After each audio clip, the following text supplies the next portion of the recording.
Hello everybody, I'm Tom Vessel. Welcome to Week in Review. This is something we do here on the Dice Tower channel each week where we take a look at all the videos we did the past week. We give you short summaries of them and tell you like our thoughts on games. And then you're like, I would love to know more. Well, just click on a link in the description below.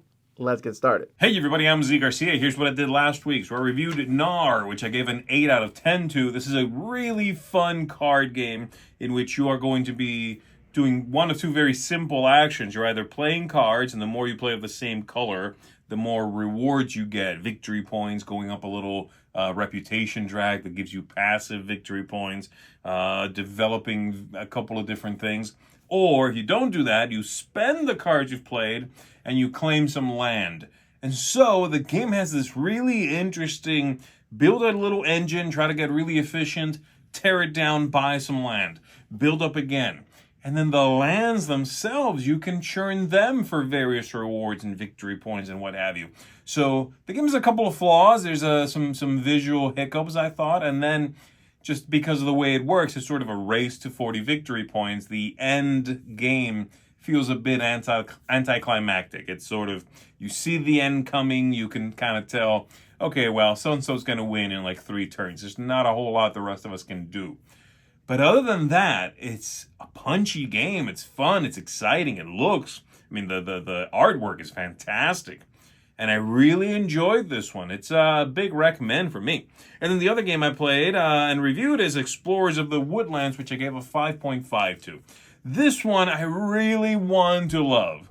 The game looks also spectacular. Gorgeous artwork, very cute world, very sort of kid-friendly world. But the gameplay is kind of clunky and has a lot of issues, unfortunately. The rules are clunky. The iconography is inconsistent. There are tremendous amounts of luck in the game. But it is exactly the kind of game that I want to house rule because I want to save it. I want to salvage it for me specifically. I'm not saying that somebody else isn't going to play and go, it's perfect. It's already, fantastic out of the box. For me, I had a problem with some of those things and just some of the ideas contained therein I thought were not good calls. So as an introductory, my first dungeon crawl, maybe it would work. But again, even in that scenario, I would want to tweak a couple of things behind the scenes for the kids I'm playing the game with so that the whole thing goes a little bit smoother. So the rules aren't quite there and need another pass. But I like the look quite a bit. So there you go. That's Explorers of the Woodlands. And that's it for me, everybody. I'll see you on the next one. All right, this week I took a look at several different Ashes decks. These are all based around like Time Magic. I looked at the deluxe set that adds the Time Magic dice into the game, and then also a couple of the other decks. These ranged everywhere as far as my rating goes, from 7 all the way to 8.5. I'm still really enjoying Ashes with the solo stuff versus Chimera. It's also cooperative. You can play with multiple people, which I did play at the retreat, which was a lot of fun. But yeah, so these, if you want to check out some of those Ashes decks, make sure to check out that review. Also did Favorite Game Friday with basically games that you basically take with you everywhere, or a game that you can kind of like travel with you or take with you or throw out on the table at a restaurant, and check that stuff out as well. Anyway, that's what I took a look at this week. Hi, I'm Wendy Yee, and I have 4 games for you this week on the review docket. The first one is Kutná, Hora. Now, this is an economic game. I gave this a 6.5. This is one I was really excited about, but at the end of the day, I don't feel like I can recommend it. It's got a lot of convolutedness going on when it comes to the way that the player interaction happens.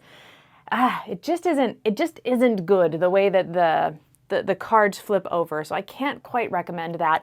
But I did enjoy a lot of the elements that it has. I enjoy the building, I enjoy the card play. So there's a lot of good things, but at the end of the day, it's just not quite there because the whole supply and demand card system just was not enjoyable. The interaction was not enjoyable. The next one up is Grand Austria Hotel High Season. I gave this one a 7.5. It's a roll and write version of Grand Austria Hotel. It has a lot of similarities going on. You roll the dice, you lay them out, depending on what actions you grab, what dice you grab determines on the strength of the action, depending on how they rolled, and you're filling rooms with guests. It's a 7.5. I think it was solid. It was good. It's not as good to me as Grand Austria Hotel, but it's definitely a lot quicker. Next up is MLEM, which is also another 7.5. This is one that I wasn't thinking I was going to like, and then I surprisingly really enjoyed. I like that you're all on this spaceship together as you're pushing your luck up these planets, and you need to choose when you're going to hop out, if you're going to hop out. If you don't hop out, you don't die. It's wonderful. You just go back to the bottom and you can use that astronaut again. So I find it very enjoyable. I do think it's a little bit too long. I wish that it was maybe a couple astronauts less in there, but I thought it was fun. And then finally, Raising Robots, I gave an 8.5. Great engine builder, a lot of fun. You are building up these robots. It's simultaneous play, and just the way that the actions and the interaction work are fun. And then you also get special player powers, and you're just really building this great engine of robots. So there you go. That's what I reviewed for this week. Let's see who's next. Hey everyone, Chris here. It's Chris time. This week I took a look at several games, the first of which was Kutná Hora. I gave a 5. This one is one I wish I liked more. It has this promise of an interconnected economy, but I found that the points of interaction weren't meaningful. They could hurt other players, but it didn't necessarily benefit you. I thought that this was clever, interesting, well-made, balanced, and all these things. Well, some swingy parts with the cathedral, but not the fun type of interactive economy that I was hoping that it would be, so a 5. Next up, Tesseract. I give a 6.5. Really thinky, interesting puzzle, but it takes too long for that puzzle to become interesting. In the first half of the game, maybe even a little bit longer, things are just so freeform, and when it tightens up near the end, it becomes very interesting, but I wish I got there quicker. So 6.5, still otherwise very good. Halloween, I gave a 7. This is a cool game that really leans on the thematic part of it. Yes, it's mechanically sound, it's not very a robust hidden movement game, but if you want horror movie tropes of the board game, this kind of promises and delivers on that. So I really like that, enough to give it a 7. I think the theme carries it, and if you like the Halloween franchise and horror movies in general even more than me, this could go up a whole point or 2 for you for having that fun experience. Grand Austria Hotel, high season, the Grand Austria Hotel Roll and Write, a 7.5. I think this is a good job of condensing a lot of the aspects of Grand Austria Hotel, the bigger board game, into a much shorter and way faster to set up, good roll and write game. I like it, 7.5, or 7.5 I should say. Fox Experiment, I gave it 8.5. This really does well with the theme. A lot of thematic games this week, and I like what this one does. Breeding foxes, passing those traits on to future generations, drafting those foxes with different traits to roll piles of dice to try to develop even more of those traits. I like what this one does. Elizabeth Hargrave is probably my favorite game of hers. Otherwise, I also did a rapid-fire review this week where this range of scores went all the way from an 8.5 high down to a 1. So go ahead and check that out. Until next time, let's keep moving. All right, this week I took a look at Raising Robots. I came in at an 8.5, a seal of excellence for this game. It gave me a lot of feelings of games I already love, like Earth. It's kind of that constant endorphin drip. Every turn you're doing something that has this positive feedback loop. It also, I love the engine that you're building. Tableau building is one of my favorite things to do, where you're really trying to maximize that engine and trigger it at key points.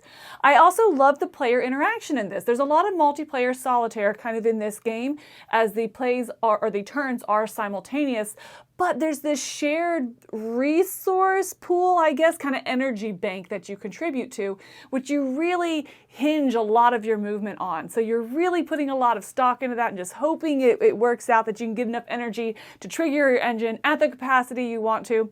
I really enjoyed it. That's going to be Raising Robots, an 8.5. Also took a look at Explorers of the Woodland. I came in at a 7.5 on this one. I thought this was a great, kind of my first Subterra vibe and feel. It really does play in that 30 to 45 minute time frame once you get the game. It can be a little bit clunky to learn. I feel like at first the charm is so much about the art, so much about the world, and the simplicity of gameplay.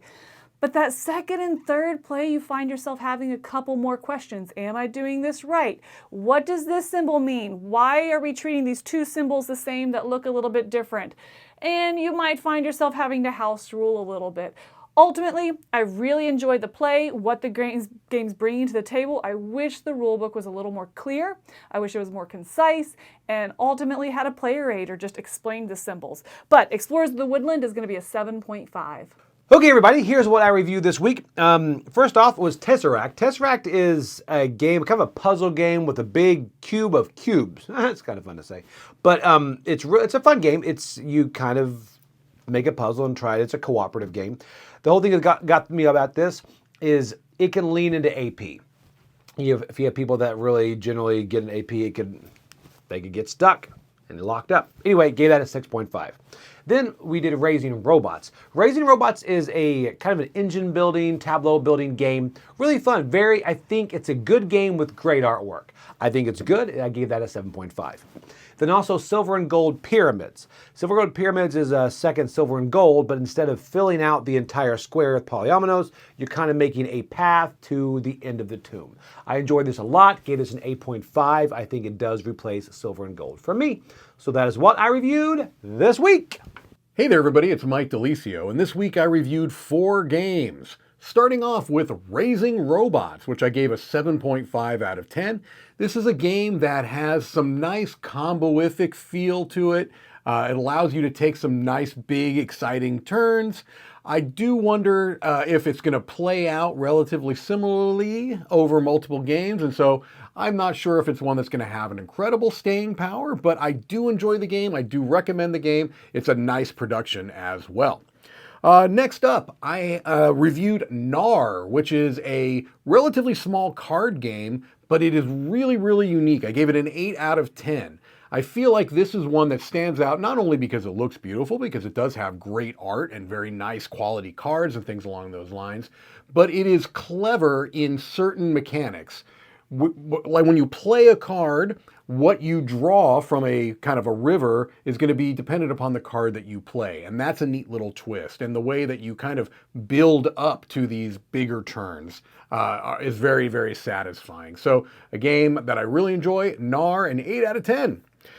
Next up, we've got MLEM, which I do not like the name, but I do like the game. I gave this also an 8 out of 10. This is a push your luck dice rolling game by Rebel Studios, and Reiner Knizia is the designer.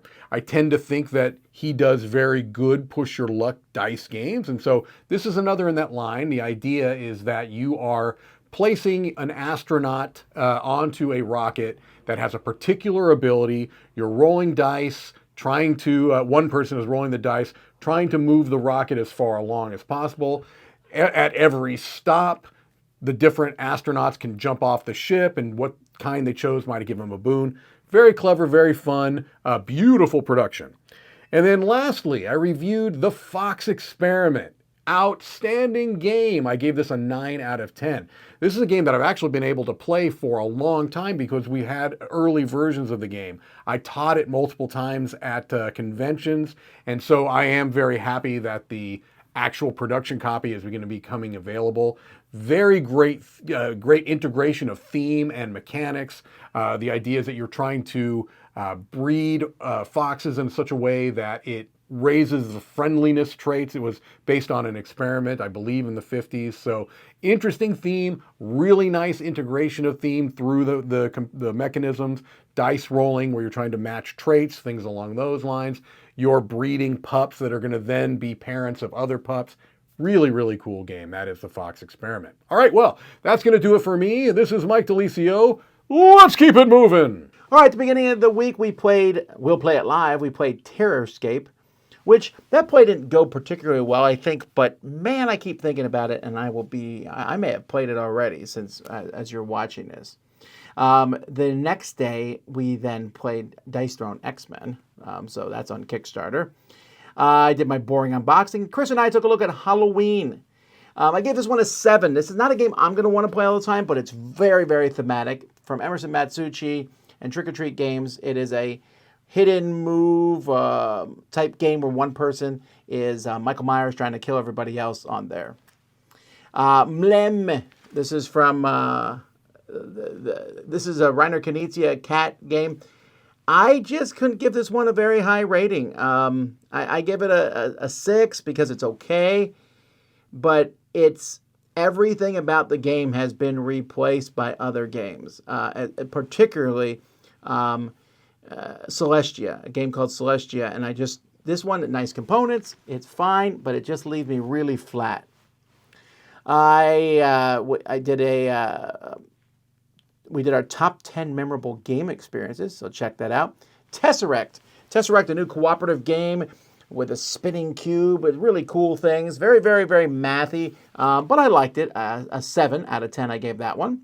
I took a look at 90 more great party games, so that was a lot of fun because I took a look at my top 100, and now here's 90 more.